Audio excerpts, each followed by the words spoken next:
لكم ويغفر لكم ذنوبكم ومن يطع الله ورسوله فقد فاز فوزا عظيما. أما بعد فإن أصدق الحديث كتاب الله وخير الهدي هدي محمد صلى الله عليه وسلم وشر الأمور محدثاتها وكل محدثة بدعة وكل بدعة ضلالة وكل ضلالة في النار. أعاذنا الله وإياكم من النار. புகழனைத்தும் அல்லாஹ் ஜல்லஷானஹு தஆலா ஒருவனுக்கே உரித்தாகுக. அல்லாஹ்வின் அன்பும் அருளும் நம் உயிரினும் மேலான கண்மணி நாயகம் ஸல்லல்லாஹு அலைஹி வஸல்லம் அவர்களின் மீதும் அவர்களின் வாழ்வை பின்பற்றி வாழ்ந்த உத்தம சத்திய சஹாபாக்கள், தாபிஈன்கள், தபஅ தாபிஈன்கள், ஷுஹதாக்கள், நாதாக்கள், இந்த உலகத்தில் வாழக்கூடிய முஸ்லிமான முஃமினான ஆண் பெண் அனைவர்களின் மீதும் என்றென்றும் உண்டாவதாக. ஆமீன். பேரன்பிற்கும் மிகுந்த மரியாதைக்குரிய பெரியோர்களே, அன்பிற்கும் மிகுந்த பாசத்திற்கும் உரித்தான தாய்மார்களே, சகோதரிகளே, ரப்புல் ஆலமீன் அல்லாஹ் ஜல்லஷானஹு தஆலாவின் மிக பெரும் அருளால் புனிதமான இவ்வேளையில் முபாரக்கான இம்மஜ்லிஸில் அல்லாஹ் நம்மை எல்லாம் ஒன்று கூட்டியிருக்கின்றான். அல்லாஹ் நமக்கு செய்த இந்த மாபெரும் அருளுக்கு நாம் நன்றி செய்ய கடமைப்பட்டவர்களாக இருக்கின்றோம். கண்ணியத்திற்குரிய அல்லாஹ்வின் நல்லடியார்களே, அல்லாஹ் ஜல்லஷானஹு தஆலா இந்த மனித சமூகத்தை படைத்து அதற்கு தேவையான அத்துணை வழிகாட்டிகளையும் அத்துணை வழிகாட்டுதல்களையும் அல்லாஹ் நமக்கு அமைத்து தந்திருக்கின்றான். நாம் இப்பொழுது வாழக்கூடிய இந்த காலகட்டத்தில் பொதுவாக இந்த காலகட்டமாக இருந்தாலும் சரி, இந்த மனித சமூகம் இருக்கும் காலம் முழுவதுமே மனிதனுக்கு சோதனை, துன்பங்கள், கஷ்டங்கள், நஷ்டங்கள் வந்து கொண்டே இருக்கும். இது இறைவன் படைத்த நியதி. உலகத்தில் எந்த மனிதனும் கஷ்டமில்லாமல், எந்த ஒரு மன சஞ்சலமும் இல்லாமல் உலகத்தில் வாழக்கூடிய மனிதனை நாம் பார்க்க முடியாது. ஏதாவது ஒரு கஷ்டங்கள் இருக்கும். பொருளாதாரம் சில இடத்தில் இருக்கும், ஆனால் மனதளவில் அவர்களுக்கு வேறு ஒரு மன சஞ்சலம் இருக்கும். இப்படி உலகத்தில் வாழக்கூடிய சமயத்தில் சில விஷயங்களின் மூலமாக அல்லாஹ் இந்த மனித சமூகத்தை சில சோதனைகளை அல்லாஹ் தந்து கொண்டே இருப்பான். அந்த அடிப்படையில் இந்த மனித சமூகத்திற்கு ஒவ்வொரு மனிதனுக்கும் மகிழ்ச்சி என்பது இருக்கும். அதற்கு நேர்மறையான கவலைகளையும் அந்த மனிதன் உட்கொண்டவனாக, கவலைகளையும் அவன் மனதில் சில மனிதர்கள் ஏற்றுக்கொண்டவர்களாக இருப்பார்கள். அதே போன்று இரண்டாவதாக நாம் நல்ல நட்புகளை கொண்டவர்களாக இருப்போம். ஆனால் அதற்கு நேர் எதிராக சில பிரிவுகளையும் தாங்க முடியாத வழிகளையும் அல்லாஹ் கொடுத்திருப்பான். இது இரண்டாவது. மூன்றாவதாக சிலர்களுக்கு அல்லாஹ் வசதியை கொடுத்திருப்பான், சிலருக்கு அல்லாஹ் கஷ்டத்தை வழங்கியிருப்பான். இது மூன்றாவது. அடுத்தபடியாக சிலருக்கு அல்லாஹ் உடல் ஆரோக்கியத்தை அல்லாஹ் கொடுத்திருப்பான். சிலருக்கு அல்லாஹ் நோயை கொடுத்து அவர்களை அல்லாஹ் சோதிப்பான். இப்படி இந்த 4 எதிர்மறை கொண்ட சோதனைகளை, கஷ்டங்கள், துன்பங்கள் மனிதனுக்கு இருந்து கொண்டே இருக்கும் இந்த உலகம் முழுவதும். அல்லாஹ் அதை திருமறையில் மிக தெளிவாக நமக்கு வழிகாட்டியாக அல் குர்ஆனில் அல்லாஹ் சொல்லி காட்டுகின்றான். وَلَنَبْلُوَنَّكُمْ بِشَيْءٍ مِنَ الْخَوْفِ وَالْجُوعِ وَنَقْصٍ مِنَ الْأَمْوَالِ وَالْأَنْفُسِ وَالثَّمَرَاتِ وَبَشِّرِ الصَّابِرِينَ. நாம் உங்களை பயத்தை கொண்டு, பயத்தின் மூலமாக உங்களை நாம் சோதிப்போம். இன்றைய சூழலில் நாம் போர் சூழலாக நாம் இருந்து கொண்டிருக்கின்றோம். நாம் அமைதியாக இருப்போமா, அல்லது நாமும் அந்த போர் சூழலுக்கு மத்தியில் அகப்பட்டு நம்முடைய உயிருக்கோ அல்லது வேறு நம்முடைய பொருளாதாரத்திற்கோ நஷ்டம் ஏற்பட்டு விடுமோ என்ற ஒரு பயம் நம்முடைய உள்ளத்தில் இருக்கும். பயத்தை அல்லாஹ் உங்களை பயத்தின் மூலமாக உங்களை சோதிப்போம். وَلَنَبْلُوَنَّكُمْ بِشَيْءٍ مِنَ الْخَوْفِ وَالْجُوعِ. பசி. எத்தனை மனிதர்கள் உலகத்தில் பசியினால் இறக்கக்கூடியவர்கள், உணவில்லாமல் பசி பட்டினியால் இறக்கக்கூடியவர்களுடைய எண்ணிக்கை உலகத்தில் அதிகமாக இருக்கின்றது. அப்படி அல்லாஹ் பசியின் மூலமாக அல்லாஹ் சோதனையை தருவான். وَنَقْصٍ مِنَ الْأَمْوَالِ وَالْأَنْفُسِ.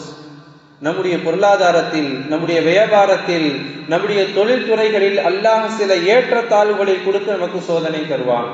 வல் அன்புசி, நமக்கு நெருக்கமானவர்கள், நம்முடைய சொந்த பந்தங்கள், நமக்கு நெருங்கிய உறவினர்களிலிருந்து சிலருடைய இழப்பின் மூலமாக நமக்கு சோதனை வரும். நமக்கு நெருங்கிய உறவினர்கள் நம்மின் மீது பிரியமாக இருப்பார்கள். அல்லாஹ் அவர்களை வஃபாத்தாக்கி அவர்களை உயிரை கைப்பற்றிக் கொள்வான். நமக்கு சோதனையாக இருக்கும். நாம் பிரியமாக இருப்போம், நம்முடைய தாய் தந்தையர்கள் இருவரில் யாராவது அல்லாஹ் அவர்களை அழைத்துக் கொள்வான். இப்படி ஏதாவது உயிர் சேதங்களை கொண்டும் அல்லாஹ் நம்மளை சோதனை செய்வான். நாம் விவசாயம் செய்கின்றோம், நம்முடைய விளைநிலங்களின் மூலமாக அதன் மூலமாக பிரயோஜனம் அடைய வேண்டும் என்று நாம் செய்வோம், அதன் மூலமாக நஷ்டத்தை கொடுத்து அல்லாஹ் சோதனை செய்வான். இப்படி இந்த சோதனைகளை கொண்டுதான் ஒரு முஃமின் இந்த உலகத்தில் வாழ முடியும்.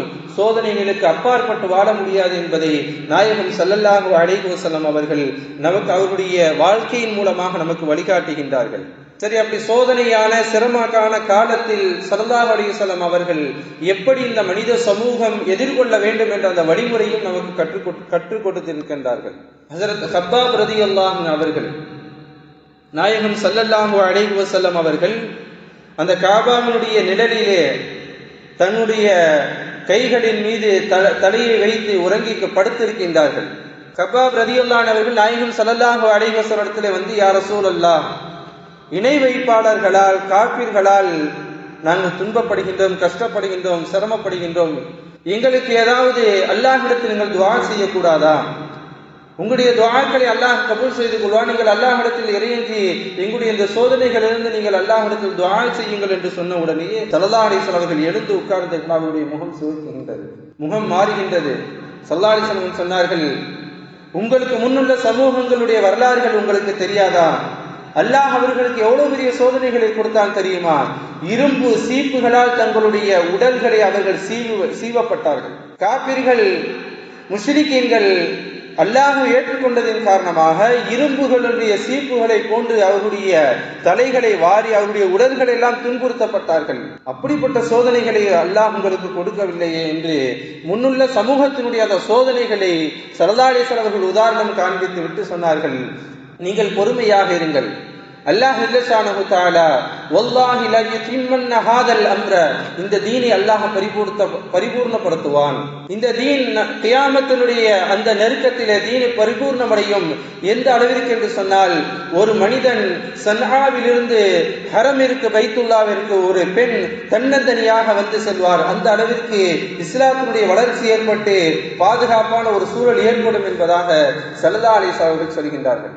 உடனே கப்பாப் ரலியல்லாஹு அன்ஹு அவர்கள் அதற்கு பிறகு ஏற்றுக்கொண்டு அவர்கள் மிகப்பெரிய ஒரு தியாகத்தோடு அவருடைய இந்த ஷஹாதத்துடைய மரணத்தை அடைந்தார்கள் என்பது அவருடைய வரலாறு வேறு, மிகப்பெரிய நீண்ட வரலாறு. அவர்கள் அதற்கு பிறகு இஸ்லாத்திற்காக பல துன்பங்களை ஏற்றுக்கொண்டு இஸ்லாத்திற்காக ஷஹீதானார்கள்.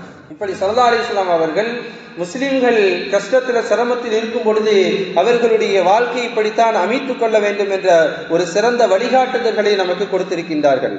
அதில் முக்கியமான சூழல் அல்லாஹ்வின் மீது முழுமையான நம்பிக்கை. முதல் விஷயம், அல்லாஹ்வின் மீது முழுமையான நம்பிக்கை வைக்க வேண்டும். ஏன் நம்பிக்கை வைத்து விட்டால் அல்லாஹ் அடுத்தபடியாக சொல்கின்றான், வகான அலல் முஃமினீன நஸ்ருல்லாஹி வகான அலல் முஃமினீன ஹக்கா. அல்லாஹுவின் மீது அல்லாஹ் யார் அல்லாஹ் மீது நம்பிக்கை கொண்டு விட்டார்களோ அந்த மனிதர்களுக்கு அல்லாஹ் உதவுவதை, அவர்களுக்கு உதவி செய்வதை அல்லாஹ் தன் மீது கடமையாக்கி கொண்டான். வகான நஸ்ருல்லாஹி ஹக்கா, அல்லாஹ் உதவி கண்டிப்பாக கிடைக்கும், ஆனால் கொஞ்சம் தாமதமாக கிடைக்கும். முதலாவதாக அல்லாஹ் மீது நம்பிக்கை வைக்க வேண்டும். நம்பிக்கை வைத்து விட்டோம் என்று சொன்னால் அல்லாஹுடைய உதவி என்பது நமக்கு கண்டிப்பாக கிடைக்கும். இரண்டாவது, சோதனை என்பது இந்த உலகத்தில் இயல்பான ஒரு விஷயம். அந்த சோதனைகளின் மீது நம்பிக்கை இழந்து அல்லாஹ்வின் மீது கெட்ட எண்ணம் கொண்டு விடக்கூடாது. அல்லாஹ் குர்ஆனில் சொல்வான், நீங்கள் சில எண்ணங்கள், தவறான எண்ணங்களை நீங்கள் கொள்கின்றீர்கள், அது மிக மோசமானது, உங்களை அழித்துவிடும். அல்லாஹ் மீது நல்லெண்ணம் கொள்ளுங்கள், அல்லாஹ் உங்களுக்கு சிறந்ததை அல்லாஹ் தருவான் என்று அல்லாஹ் திருமுறையில் வழிகாட்டுகின்றான். அதற்கு அடுத்தபடியாக இந்த சோதனையான காலத்தில் நான் நம்பிக்கை இல்லாமல் இருக்கக்கூடாது, நம்பிக்கையோடு இருக்க வேண்டும். ஸல்லல்லாஹு அலைஹி வஸல்லம் சஹாபாக்களுக்கு நம்பிக்கை விதைத்தார்கள். அகல் போர் தோன்றக்கூடிய அந்த சமயத்தில் பல சோதனைகள், பல கஷ்டங்கள். அல்லாஹ் தன்னுடைய திருமறையில் சொன்னார், இது ஜாஊக்கும் மின் ஃபௌகிக்கும் வ மின் அஸ்ஃபல மின்கும் வ இது ஜாகத்தில் அப்சார் வ பலகத்தில் குலூபு வல் ஹனாஸீர். எதிரிகள் சூழ்ந்து கொண்டார்கள். அந்த சஹாபாக்களுக்கு பயம் மிக அதிகமானது. அப்பொழுது ஸல்லல்லாஹு அலைஹி வஸல்லம் அவர்களை அழைத்து சொன்னார்கள், நீங்கள் இந்த பயத்தை விடுங்கள், அல்லாஹ் இதைவிட ஒரு சிறந்த உதவியை உங்களுக்கு வைத்திருக்கின்றான் என்று அவர்களை பொறுமை காக்க வைத்துவிட்டு அவர்கள் சொன்னார்கள், எதிரிகள் உங்களை சூழ்ந்திருக்கின்றார் என்று நீங்கள் பயப்பட வேண்டாம், அல்லாஹுடைய உதவி உங்களுக்கு கிடைக்கும். உங்களுடைய கண்களில் எதிரிகளுடைய அந்த பயத்தை நீங்கள் காண்பிக்கின்றீர்கள், நீங்கள் பொறுமையாக இருங்கள், அல்லாஹ் மீது தவக்குல் வையுங்கள், அல்லாஹ் உங்களுக்கு உதவி செய்வான். கடைசியாக அந்த கந்தக் யுத்தத்தில் சஹாபாக்களுக்கு அல்லாஹ் வெற்றியை கொடுத்தான். ஸல்லல்லாஹு அலைஹி வஸல்லம் அவர்கள் சோதனைகளுக்கு ஆட்படும் பொழுது சஹாபாக்களிடத்திலே பொறுமையை விதைத்தார்கள், அல்லாஹ் மீது நல்ல எண்ணத்தை விதைத்தார்கள், அதன் பலனை சஹாபாக்கள் அனுபவித்தார்கள். அதைத்தான் அல்லாஹ் நமக்கும் திருமறையில் சொல்லி காட்டுகின்றான், வஸ்பிர் வமா ஸபருக, சோதனைகள் வரும், ஆனால் நீங்கள் பொறுமையாக இருங்கள். அப்படி பொறுமை காக்கும் பொழுது வலா தஹ்ஸன் அலைஹிம் வலா தகு ஃபீ தைகின் மிம்மா யன்குரூன், அந்த சோதனை என்பது உங்களுக்கு உள்ளத்திலே மன சஞ்சலங்களை ஆக்கிக் கொண்டு மன நெருக்கடிகளை ஆக்கிக் கொள்ளாதீர்கள், அல்லாஹ் மீது தவக்குல் வையுங்கள், அல்லாஹ் அவர் கண்டிப்பாக உதவி செய்வான். இன்னொரு வசனத்தில் அல்லாஹ் சொல்வான், வல யன்சுருன்னல்லாஹு மை யன்சுரு இன்னல்லாஹு லகவிய்யுன் அஸீஸ், அல்லாஹ் உதவி செய்ய நாடிவிட்டான் என்று சொன்னால் இந்த முழு உலகமும் சேர்ந்து அந்த உதவியை தடுக்க முடியாது, அல்லாஹ் உங்களுக்கு உதவி செய்வான். அந்த நம்பிக்கை ஒரு முஃமினுடைய உள்ளத்தில் இருக்க வேண்டும் என்பதை நாயகம் ஸல்லல்லாஹு அலைஹி வஸல்லம் அவர்கள் சொன்னார்கள். இன்னும் சில நாம் உலகத்தில் நினைத்துக் கொள்வோம், நம்மினுடைய பலத்தினால் நாம் வாழ்ந்து கொண்டிருக்கின்றோம் என்று, நம்முடைய வசதியினால் வாழ்கின்றோம், நம்முடைய பொருளாதாரத்தினால் நமது உலகத்தில் நாம் கொடிகட்டி பறக்கின்றோம் என்று. ஆனால் ஸல்லல்லாஹு அலைஹி வஸல்லம் அவர்கள் சொன்னார்கள், உங்களுடைய திறமையினால் நீங்கள் வாழ கிடையாது, உங்களுடைய வசதியினால் நீங்கள் வாழ கிடையாது. ஸல்லல்லாஹு அலைஹி வஸல்லம் சொல்வார்கள், ஹல் துன்ஸரூன வ துர்ஸகூன இல்லா பிதுஆஃபாஇக்கும், தம்மிடத்தில் செல்வம் இருக்கின்றது என்று நீங்கள் ஆணவம் கொள்ளக்கூடாது, அல்லாஹ் உங்களிடத்தில் அந்த பலகீனமானவர்கள் ஏழைகள் இருப்பார்கள், அவர்களுடைய அந்த துஆவினால் அவர்களின் பொருட்டினால் உங்களை அல்லாஹ் வாழ வைத்துக் கொண்டிருக்கின்றான்.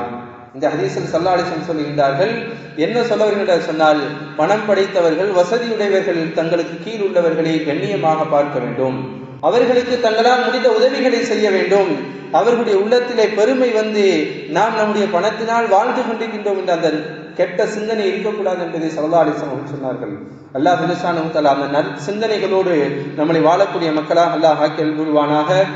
அல்லாஹ் மீது தவக்குல் வைத்து பொறுமை காத்தவர்களாக இந்த பலகீனமானவர்களுடைய துஆவை பெற்று நம்முடைய வாழ்க்கைகளை சிறந்த வாழ்க்கையாக அல்லாஹ் மாற்றி தருவானாக என்று சிறந்த துஆவோடு இந்த உரையை முடித்துக் கொள்கின்றோம். பாரக்கல்லாஹு லனா வ லக்கும் ஃபில் குர்ஆனில் அஸீம் வ நஃபஅனா வ இய்யாக்கும் பில் ஆயாத்தி வ ذிக்ரில் ஹகீம் இன்னஹு தஆலா ஜவாதுல் கரீம் மலிகுன் பர்ருர் ரഊஃபுர் ரஹீம் ரப்புல் ஹலீம்.